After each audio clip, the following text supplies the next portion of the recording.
1.5 வருஷம் நாங்கள் அதுக்கான தீசிஸ் பண்ணி பண்ணி பண்ணி அவ்வளோயும் திரட்டி வச்சதுக்கப்புறம் அந்த படம் நடக்கலை அப்படின்னா அது எவ்வளோ பெரிய வழி பாருங்கள். இந்த பெரிய நடிகர்கள் கமர்ஷியல் படங்கள் இதையே பார்த்துட்டு தியேட்டரை ஃபில் பண்ணுற கூட்டங்கள் அது நின்றுச்சு. என்ன காரணம் கேட்டால் அப்பா அம்மையை சண்டை போட்டாங்க, படம் நின்று போச்சு. இப்போ அப்பா அம்மையை சேர்ந்துட்டாங்க, படம் இருக்கிற ஆள் இல்லை, என்ன பண்ணுறது? இன்னைக்கு இங்கே நிற்கிறேன் அப்படின்னா அதுக்கு சேரன் தான் காரணம். அது இங்கே இருக்கிற எல்லாருக்குமே தெரியும். இல்லைன்னா ஊரில் ஆடு மாடு மேய்ச்சிக்கிட்டு இருந்திருப்பேன். அப்புறம் அண்ணன் கூட நினைக்கலாம், எல்லாத்துக்கும் எதுக்கு நீ என்ன கூப்பிட்ற அப்படின்னு அண்ணன் நினைக்கலாம். ஆனால் எல்லாத்துக்குமே நான் அம்மா கிட்ட தான் போய் அம்மா நான் போயிட்டு வரேன்னு சொல்லுவேன். நமக்கு உலகத்தில் 1000 பேர் தெரிஞ்சவங்களா இருக்கும், 1000 பேர் வந்து நமக்கு அறிமுகமாக இருப்பாங்க, நம்ம கூட பழகிறவங்களா இருக்காங்க. நம்ம எப்படி வீட்டில் அம்மா அப்பா கிட்ட சொல்லிட்டு போகிற மாதிரியான உணர்வு. அதனால தான் சேரன்னு நான் வந்து நீங்கள் வந்தே ஆகணும், நான் இந்த படம் வெளியாக போகுது, இவ்வளோ வருஷம் கஷ்டப்பட்டு இந்த படம் மக்கள் மத்தியில் போகுதும்போது உங்களுடைய வாழ்த்துக்களோடு போகணும் அப்படிங்கிற என்னுடைய ஆத்மார்த்தமான ஒரு எண்ணத்தில் தான் உங்களை 2 பேரையும் நான் அழைச்சது. சேரன் வந்து வெங்காயம் படத்துக்கு பண்ணின அந்த உதவியை நான் வந்து அதுக்கு பிறகு இந்த உலகத்தில் நிறைய சேரன்கள் இருப்பாங்க அப்படின்னு நான் நம்பினேன். உலகம் முழுக்க சேரன்களாக இருப்பாங்க அப்படின்னு நம்பினேன். அப்புறம் தான் அதனால தான் இந்த 1 படம் மாதிரி அடுத்த பயாஸ்கோப் மாதிரியான படங்கள்லாம் சேரன் நம்ம ஒரு வெங்காயம்னு ஒரு படம் எடுத்துகிட்டு போனால் நம்மளை காப்பாற்றி அங்கே விட்டார் இல்லை, அந்த மாதிரி அடுத்தடுத்து உலகத்தில் சேரன் இருப்பாங்க அப்படின்னு நான் நினச்சேன். ஆனால் உலகத்தில் ஒரே ஒரு சேரன் தான். அவர் இன்றைக்கி வரைக்கும் எனக்கு வந்து எனக்கு அதான் திரைத்துறையில் அண்ணன் அப்படின்னு டைட்டிலில் போட்டால் கூட சேரன் அண்ணன், டைரக்டர்னு போட மாட்டேன், தயாரிப்பாளர், இன்றைக்கி வந்து அவர் எழுத்தாளர் சங்க தலைவர், எதுவுமே எனக்கு முக்கியம் இல்லை. அவர் சேரன் அண்ணன் அப்படிங்கிறதுல 1000 கதைகள் இருக்குது. அந்த கதைகளை தெரிஞ்சவங்க அதை புரிஞ்சுக்குவாங்க. அப்படி தான் டைட்டிலில் போடுவேன். அண்ணன் சேரன் அவர்களே அன்போடு வைக்கிறேன்.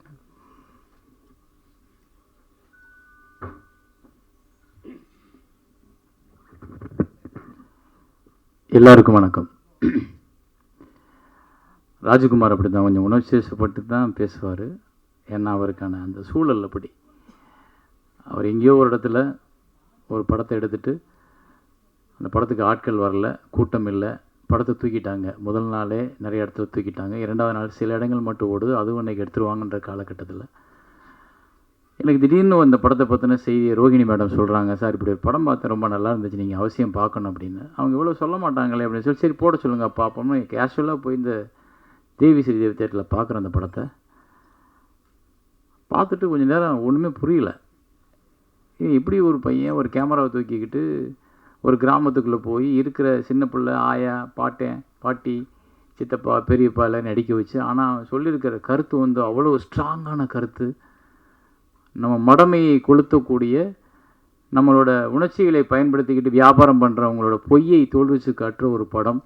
ஆனால் அது ரொம்ப நேர்த்தியாக ஒருத்தர் எடுத்துருந்தன்றப்போ சும்மாவே நம்ம ஒரு நல்ல படம் பார்த்தோம்னா தூங்க மாட்டோம்.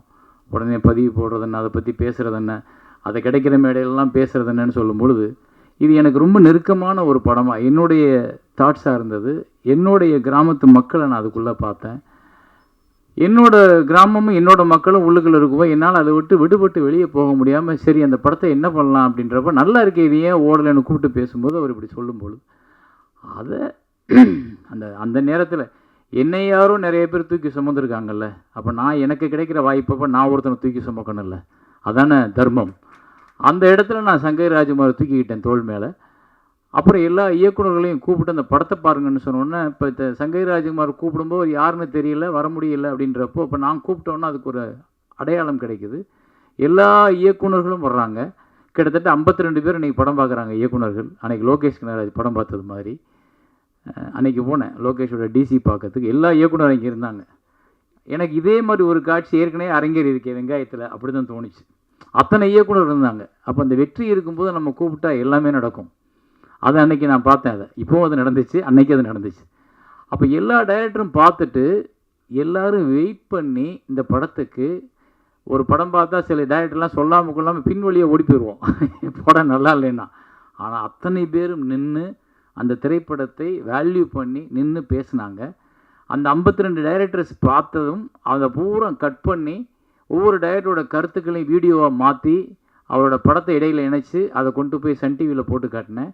சார் இப்படி இவ்வளோ டைரக்டர் சொல்லியிருக்காங்கன்னா ரொம்ப நல்ல படமாக தான் சார் இருக்கும் அப்படின்னு சொல்லிட்டு முதல்ல 5 ரூபாய்க்கு வாங்காத அந்த படத்தை 52 லட்ச ரூபாய்க்கு விற்றோம். அந்த ஒரு முயற்சியில் அந்த 52 லட்சத்தை வச்சு 30 ரூபாய் வியாபாரம் பண்ணுறதுக்கு வச்சுக்கிட்டு இருந்தால் அந்த 20 ரூபாய் நீ வச்சுக்க, 30 ரூபாயை வச்சு விளம்பரம் போகணும்னு சொல்லிட்டு மறுபடிக்கும் தியேட்டர் பிடிச்சி மறுபடிக்கும் அந்த படத்தை திரையரங்கத்தில் சேரன் வழங்கும் பெருமையுடன் வழங்குன்னு போட்டு வெங்காயம் அப்படின்னு போட்ட உடனே தேட்டருக்காரங்க போனால் தேட்டருக்கு கொடுத்தாங்க. மறுபடியும் அது 1 வாரமோ 10 நாளோ ஓடிச்சுல்ல, 10 நாள் ஓடிச்சு அந்த படம். ஆனால் ஒரு நல்ல கலெக்ஷனை பார்த்தோம். அது கொஞ்சம் அவருடைய சுமையை கொஞ்சம் இறக்கி வைக்க அது உதவுச்சு. இது சங்ககிரி ராஜகுமார் இல்லை, அந்த திரைப்படம் தான் அதுக்கு காரணம். சங்ககிரி ராஜகுமார் எனக்கு முன்ன பின்ன தெரியாது யாருன்னு. என்னை அந்த உந்துதலுக்கு தள்ளுனது அந்த திரைப்படம். அது மாதிரி நிறையா திரைப்படங்கள் நம்ம பார்த்துருக்கோம். நமக்கு அந்த கடமை அது. நம்ம உண்மையான சினிமாவை நேசிக்கிறவர்களாக இருந்தால் கண்டிப்பாக நம்ம அதை செஞ்சே தீரணும். அதை விட்டு வெளியே போக முடியாது. அவ்வளோதான் எனக்கும் சங்கர் ராஜகுமாரோட பந்தம். ஆனால் அவர் அந்த உதவியை இன்னைக்கு வரைக்கும் மறக்காமல் பெருசாக எடுத்துக்கிட்டு அதை பற்றி பேசும்போது ஒவ்வொரு இடத்துலையும் சொல்லும்பொழுது இப்போ தான் எனக்கு தோணுச்சு, சேரன்ற பேருக்கு அடிக்காதீங்க, பாவம் அவர் தான் எனக்கு உதவி பண்ணான்றப்போ அவர் என் மேலே வச்சுருக்க கருணை அது நல்லது, சந்தோஷம். ஆனால் அவர் அப்படி தான். இவரோட படங்கள்லாம் இவர் சம்பாதிக்கிறதுக்கு சினிமாவுக்கு வரல. இவர் மண்டைக்குள்ளே நிறைய அரிப்பு, நிறைய உள்ளுக்குள்ளே யோசிச்சு சினிமாக்கெல்லாம் நிறைய பார்க்குறாரு. அப்போ சாதாரண சாமானியனும் ஒரு சினிமாவை எடுத்துட முடியும், சாமானியன்கள்கிட்டையும் சினிமாவை கொண்டு போய் சேர்த்துட முடியும், சாமானியன்களையும் சினிமாவுக்குள்ளே பயன்படுத்திட முடியுன்ற ஒரு பெரிய கர்வம் அவருக்கு உண்டு. அவரோட அடுத்த படம் கூட பயாஸ்கோப் பார்த்தீங்கன்னா அந்த வெங்காயம் எடுத்த கதையவே ஒரு படமாக எடுத்திருப்பார். வெங்காயத்துக்கு ஒரு கஷ்டப்பட்ட அந்த கதையை எடுக்க அதை திருப்பி ஒரு படமாக்குனார். அந்த படமும் எனக்கு ரொம்ப ரசித்து பார்த்தேன். இது என்ன இப்படி இவர்கிட்ட ஒரு நல்ல நகைச்சுவை உணர்வு இருக்கும். அந்த நகைச்சுவை உணர்வு அந்த படத்துக்குள்ள இருந்துச்சு. அந்த ஆயா பாட்டி எல்லாரும் அதை பேசுனது எல்லாமே ரொம்ப.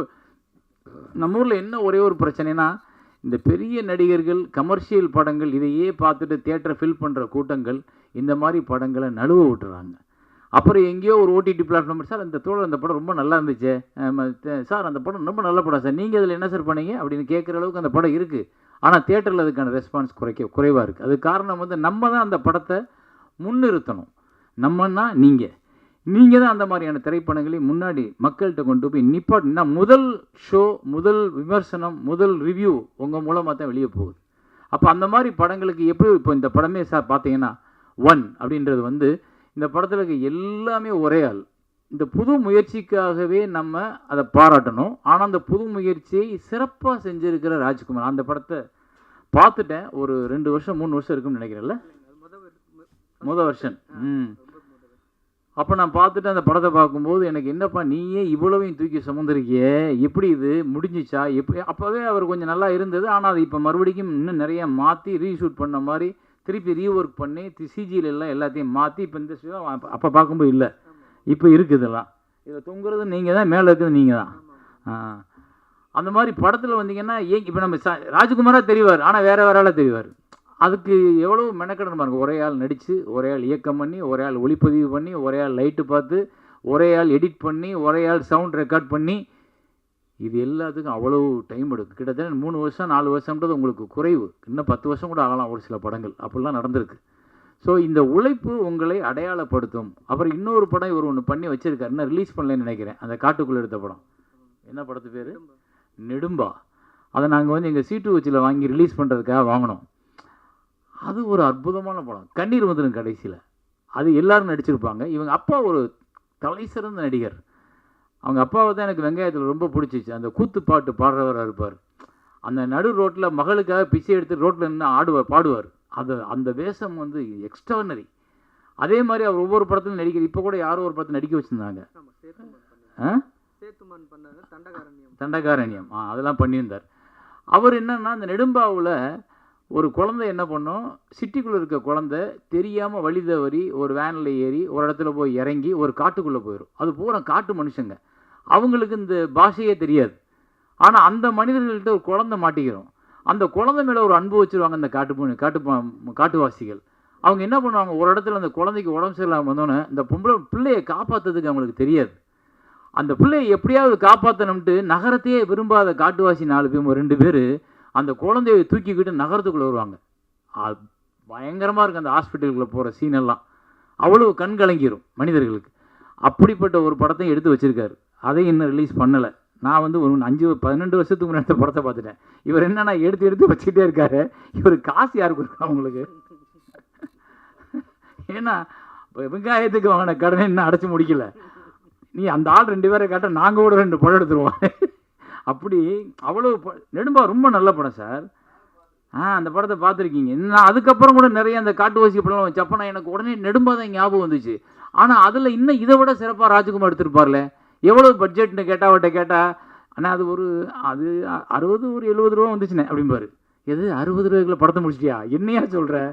நமக்கெல்லாம் கஷ்டமாக இருக்குது. நமக்கெல்லாம் முடியலை. 10 ரூபா வேணும், 12 ரூபா வேணும், 8 ரூபா வேணும், கோடி இல்லை. ஆனால் இவருக்கு 60 ரூபா லட்சத்தில் போதுமானது ஒரு படம் எடுக்கிறதுக்கு. அப்போ அப்படிப்பட்ட ஒரு சிறப்பான படங்களை நம்ம தமிழ் சினிமா எடுக்க முடியும். அப்படிப்பட்ட இயக்குனர்கள், அப்படிப்பட்ட எழுத்தாளர்கள் நிறைய இருக்காங்க.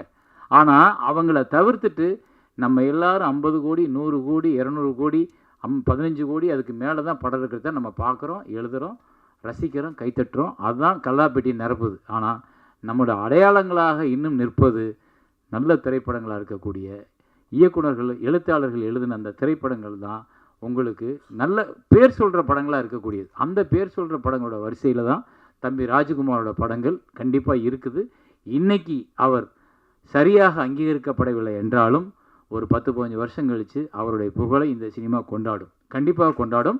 அவருக்கான உரிய அங்கீகாரம் கண்டிப்பாக கிடைக்கும். ஏன்னா இப்படி ஒரு முயற்சியை சினிமாவுக்காக திரும்ப திரும்ப திரும்ப ஒருத்தர் எடுத்துக்கிட்டே இருந்தானா அவனை ஒரு நாள் சினிமா கொண்டாடியே தீரும். அது வேறு வழியே இல்லை. நம்ம அப்படி நிறைய பேரை பார்த்துருக்கோம். நிறைய பேருக்கு அந்த லைஃப் கிடைச்சிருக்கு. அதே மாதிரி அவருக்கும் கிடைக்கணும், அவர் ஜெயிக்கணும். அப்போ கூட நான் சொன்னேன் அவர்கிட்ட, வெங்காயம் முடிஞ்சோடனே கொஞ்சம் நல்ல கதையெல்லாம் எழுதுறாரு, நமக்கு ஏற்ற கதை மாதிரி இருக்கு, இந்த படத்தில் நம்ம ஒரு வேஷம் மறந்துருக்கலாமே அப்படின்னு நான் அவரை கூப்பிட்டு, நல்ல கதை எழுதலை, அது ஏன் போய் சேர மாட்டேங்குதுன்னா நடிகர்கள் இல்லை, நாங்கள் கூட எல்லாருக்கும் தெரிஞ்ச நடிகர் தான், எனக்கு தெரியும் எல்லாத்துக்கும், நீ நல்ல கதை எனக்கு சொன்னீன்னா நம்ம சேர்ந்து ஒரு படம் பண்ணணும். மாட்டானே தம்பி, அங்கே மட்டும் வரவே மாட்டான், அந்த பக்கமே திரும்ப மாட்டான். ஏன்னா அவன் படத்தை கெடுக்கிறதுக்கு அவன் தயாராக இல்லை. ஆனால் அந்த அந்த அந்த இடத்துல ஒருத்தன் சரிஞ்சிட்டான்னா, இல்லை அந்த ஆசைகளுக்கு இடம் கொடுத்துட்டான்னா அவங்ககிட்ட இருக்க உண்மை காணாமல் போயிடும். அதை நான் புரிஞ்சுக்கிட்டு அப்புறம் நான் கட்டாயப்படுத்துறதை விட்டுட்டேன். ஏன்னா அந்த உண்மை இப்போ அவர் நிறைய இடங்களில் நானும் ராஜ்குமாரும் சந்திச்சுக்கிட்டே இருப்போம், போவோம் ஒவ்வொரு விஷயமா. இப்போ நான் கடைசி எடுத்த ராமதாஸ் ஐயாவோட படத்துக்கு கூட எனக்கு முன்னாடி இந்த கதையை எழுத உட்கார்ந்த ஆள் அவர் தான். அவர் தான் ஐயாவோட படத்தை கதையை எழுதி எடுத்து பண்ண வேண்டியது. அது ஒரு சில காரணங்களால் அவங்க அதுக்கு ஒரு வேல்யூ வேணும், அது இப்படி எடுக்கணும் அப்படி எடுக்கணும், தயாரிப்பாளர்லாம் சேர்ந்து என்னையை பேசும்போது என்கிட்ட ராஜ்குமாரை இன்ட்ரடியூஸ் பண்ணி இவர் கதை எழுதி வச்சு, ராஜ்குமார் தெரியுமே தம்பி தானே, அப்போ அவர் நிறைய குறிப்பெழுதி வச்சுருக்காரு, நீங்கள் எடுத்துக்கின்றப்ப எனக்கு நெருடுது. அவன் எடுக்க போகிற படத்தை, அவன் எடுக்கணும்னு நினச்சி எழுதின படத்தை நான் ஏன் எடுக்கணும் அப்படின்னு சொல்லிட்டு நான் ராமதாஸ் ஐயாட்டே சொல்கிறேன், தம்பி எடுக்கட்டும், நான் வேணால் சப்போர்ட் பண்ணுறேன் கூட. ஏன்னா அவன் ஒரு கனவு இருந்திருக்கும், அவனுக்கு ஒரு அடையாளம் வேணும், அவன் ஒரு அழகாக அந்த கதையை தொகுத்துருப்பான், அப்போ அதை போய் நான் எடுக்கணும்னா தட்டி பறிச்சது மாதிரி இருக்கும் அப்படின்னு நான் அவர்கிட்ட சொல்கிறேன். அவங்க அப்புறம் பேசிட்டு, இல்லை இந்த கதை இன்னும் சிறப்பாக வரணும், இப்படி வரணும் அப்படின்னு சொல்லிட்டு அப்போ சொல்லும்போது நான் அவனை கூப்பிட்டு சொன்னேன், தம்பி என்னால் மறுக்க முடியல, வேறு வழி இல்லை, கேட்குறாங்க, ஒரு பெரியவர் கேட்கும்போது நான் அதை வேணாம்னு தூக்கி போட்டு வர்ற அளவுக்கு எனக்கு அந்த அவரோட அன்பை நான் உதாசீனப்படுத்த முடியாது, வேறு வழி இல்லாமல் நான் ஒத்துக்கிறேன் தம்பின்னு சொல்லிட்டு தான். அது கூட அவனுக்கு வருத்தம் என் மேலே, ஆனால் உங்கள் மேலே எனக்கு நீங்கள் சொல்லியிருக்கலாம்னு நினைனேன், பட் நான் என்ன பண்ண முடியும், உனக்கு நல்லது செஞ்சால் அதே சேரம் தான், உனக்கு கெடுதல் செஞ்சால் கூட இருக்கட்டுமே, நீ வச்சுக்க அப்படி. ஏன்னா அப்படி இடத்துல ஒண்டி நம்மளை தள்ளும். ஆனால் வேறு வழி இல்லை. இப்போ பாருங்கள், அந்த படம் உனக்கும் இல்லை எனக்கும் இல்லை யாருக்கும் போச்சு, கடைசியில் எடுக்கப்படவே இல்லை. அது அப்படியே ஒருத்தரோட உழைப்பு, இவரோட உழைப்பு கிட்டத்தட்ட ஒரு 2 வருஷம் இருந்திருக்கும், அந்த உழைப்பு மாறிச்சு. என்னோட உழைப்பு கிட்டத்தட்ட 1.5 வருஷம் இருந்திருக்கும். கிட்டத்தட்ட நாங்கள் வந்து ஒரு 15 பேர் அதுக்காக டீம் எல்லாம் போய் இடம் பார்த்து லொக்கேஷன் பார்த்து எங்கெங்கேயோ அலைஞ்சு காடு மேடெல்லாம் அந்த ஊரை கண்டுபிடி. ஏன்னா அவர் 1987 வரலாறு, 87லேருந்து நடந்த விஷயத்தை பூரா பதிவு பண்ணி இப்போ போனால் எல்லா இடத்துலையும் 2026 87ஓட ஊரை வில்லேஜ் எங்கேயே தேடுறது. ஆனால் தமிழ்நாடு பூரா முழுக்க நாங்கள் அலைஞ்சு அந்த மாதிரி வில்லேஜையும் அந்த மாதிரி ரோடுகளையும் அந்த மாதிரி கண்டுபிடிச்சி ஆட்களை பூரா கண்டுபிடினா, அப்போ உள்ள ஆட்களோட தோற்றமே வேறு. இப்போ நீங்கள் ஆளே இல்லை, முகமே இல்லை, மாறி இருக்குது. அதை நாங்கள் பூரா ரெஃபரன்ஸை வச்சு அவ்வளோ 1.5 வருஷம் நாங்கள் அதுக்கான தீசிஸ் பண்ணி பண்ணி பண்ணி அவ்வளோயும் திரட்டி வச்சதுக்கப்புறம் அந்த படம் நடக்கலை அப்படின்னா அது எவ்வளோ பெரிய வழி பாருங்கள். அவங்க சொல்லலாம், நான் அவங்களுக்கு அந்த வேலை பார்த்த வரைக்கும் சம்பளம் கொடுத்துட்டேன்னு. சம்பளம் அல்ல எங்களோட தாட், நாங்கள் நினச்சது, நாங்கள் கற்பனை பண்ணது, எங்களோட மண்டைக்குள்ளே ஊர்ன அந்த கதை வெளியில் வந்துச்சுன்னா எனக்கு சம்பளமே கிடைக்காது, நான் கவலைப்பட மாட்டேன். ஏன்னா நான் அப்படிப்பட்ட ஒரு பைத்தியக்காரத்தனமான இயக்குனர். எனக்கு நான் எடுத்த படம் வெளியே வரணும், ஆனால் அது வரல, அது நின்றுச்சு. என்ன காரணம் கேட்டால் அப்பா அம்மையை சண்டை போட்டாங்க, படம் நின்று போச்சு. இப்போ அப்பா அம்மையை சேர்ந்துட்டாங்க, படம் இருக்கிற ஆள் இல்லை, என்ன பண்ணுறது? சிரிக்கிறார் ஒருத்தர் என்னை நினச்சி பார்த்து. இதுதான் அவலம். அது மாதிரி தான் சினிமா வந்து எங்கே நம்மளை தூக்கிக்கிட்டு போகும், எங்கே நம்மளை ஏமாற்றும், எங்கே நம்மளை உட்கார வைக்கும் தெரியாது. இந்த ஒன் கூட இவர் எடுத்த முயற்சிக்கு இவரை தூக்கிட்டு போகணும். பார்க்கலாம் இந்த சினிமா என்ன பண்ணுதுன்னு. தேங்க்யூ.